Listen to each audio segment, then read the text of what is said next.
to another episode of Overrated, Underrated. Today we're going to do some lounges throughout the property of Walt Disney World. She's still here, and you'll never see her. So let's just get right into it. Enchanted Rose. Enchanted Rose. Enchanted Rose Lounge located at Grand Floridian. Beautiful setting. It's inspired by the live-action film of Beauty and the Beast. French style furniture, excellent crafted cocktails, but for me, I'm going to say overrated. I don't understand how Beauty and the Beast got into Grand Floridian, so for that reason, it's overrated. La Cava de Tequila. La Cava de Tequila, located in the Mexican Pavilion in Epcot. Excellent setting, small, great tequila, known for their avocado margaritas. And if you like margaritas, why don't you head over to that last video I did where I actually made a strawberry jalapeno margarita. It was delicious. Used Terramana tequila, by the way. That one was for the rock. So for La Cava, for me, it's underrated. Trader Sam's. Trader Sam's. Grog Grotto, located in the Polynesian Village Resort. The setting, the atmosphere inside alone, without the cocktails, without their little food menu, is second to none. It's actually inspired by the original one that's located in Disneyland. But this is a dark setting, and each cocktail that you order, something happens within the room. The cast members that work in there do a tremendous job in incorporating little experiences with each cocktail that you actually order. I remember ordering the Oa, it was called, and the room got even darker, and you heard thunder and you heard lightning, very similar to the scene that you witness inside the tiki room, and everything started to shake, and it woke up the god that was on the wall. Definitely underrated, amazing experience. Also, if you just want to have the cocktails and food that they serve outside, it's called the Tiki Lounge, and it's the same menu, it's the same food. Definitely underrated. River Roost. The River Roost. A lot of fun memories there with Yeehaw Bob. Fortunately, folks, the Port Orleans Riverside Resort isn't open at this time, but hopefully it's coming back soon. We just got word that Disneyland's going to be opening around April 1st, so big cheers for that. And but for the River Roost, Yeehaw Bob was a classic there. Fun, entertaining, different type of setting, a different way to relax at the end of the evening, and if you finish in the parks and you just want to have a good entertainment. So I'm going to say that is underrated. Jock, Lindsey. Jock Lindsay's Hangar Bar, Disney Springs. Inspired by the Indiana Jones, all the props. They have an outdoor section on that as well. But inside, it's like the underneath, there's one table in the far corner that if you can get a reservation for it, or you're the first ones in, it's a beautiful setting. They have fun cocktails and food.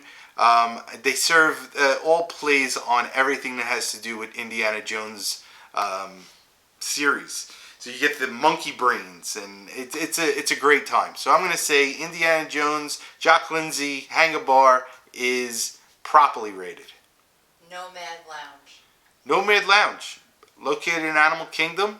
Nice place to just sit down, have a refreshing cocktail, maybe light snacks. It's actually part of Tiffin's restaurant. There's not many places within the parks that you could have a comfortable atmosphere to sit down, enjoy a cocktail, and just be able to sit back and watch as the people walking by and realize that you're still within a theme park, but the setting does an amazing job. So I'm going to say that the Nomad Lounge is underrated. Territory Lounge. Territory Lounge.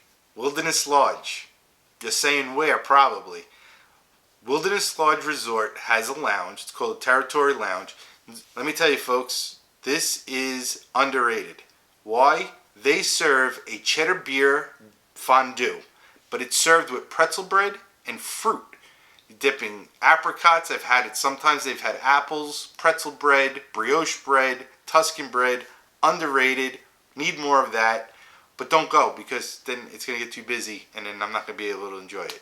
But that's my favorite. Cruise Cup Lounge. Cruise Cup Lounge, located at the Yacht Club. Love this one. Definitely underrated. So many people walk right past this location. This is a beautiful setting. It's got the hanging on top is the big boat. You got all the colored oars all around you. But prime rib sliders, fantastic. An open window of the kitchen that you can actually look through.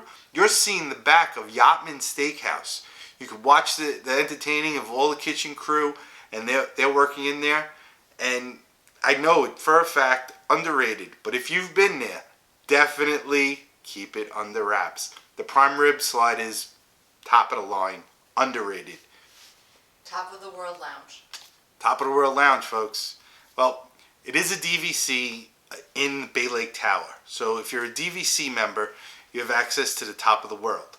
And Top of the World Lounge not only provides great, amazing views that you could watch the fireworks, listen to Happy Ever After, they pipe in the music. 7-layer cake. Unbelievable. It's only 7 layers, but it's bigger than my head. And that's big. But definitely underrated. I understand it's DVC and not everybody has access to it. So, get some friends. But what I would actually tell you is it's underrated. It's beautifully done. They actually have an amazing salted caramel frosting on the 7-layer cake. So for that, I'm going to say underrated. Barcelona. The Barcelona Lounge, located at Coronado Springs, the new Gran Destino Tower. Folks, I'm gonna right off the bat, I'm gonna just stop and say underrated. Why?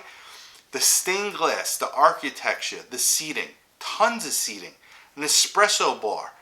Gin and tonics are off the chart with their creations that they have there.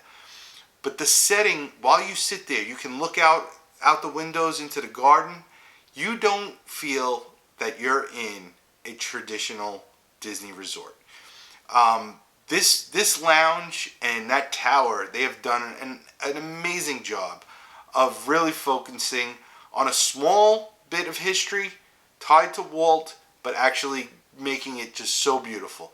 I've been there many times. I actually was able to go there on the opening day of the Gran Destino Tower. Didn't know it was opening day. Tons of media, tons of press, and then me. What did I do? I snuck up to the bar, asked for that double espresso, while not Joffrey's. Very good.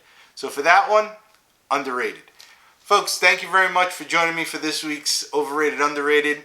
If you like everything that you see, don't forget to like, subscribe, and share. Head over to those food videos. Check me out on Facebook. We have a wonderful group that's going on. A lot of professionals that I've worked with in the past have joined the group recently. So you have access now to chefs throughout the world. I'm very happy for it. Till next time.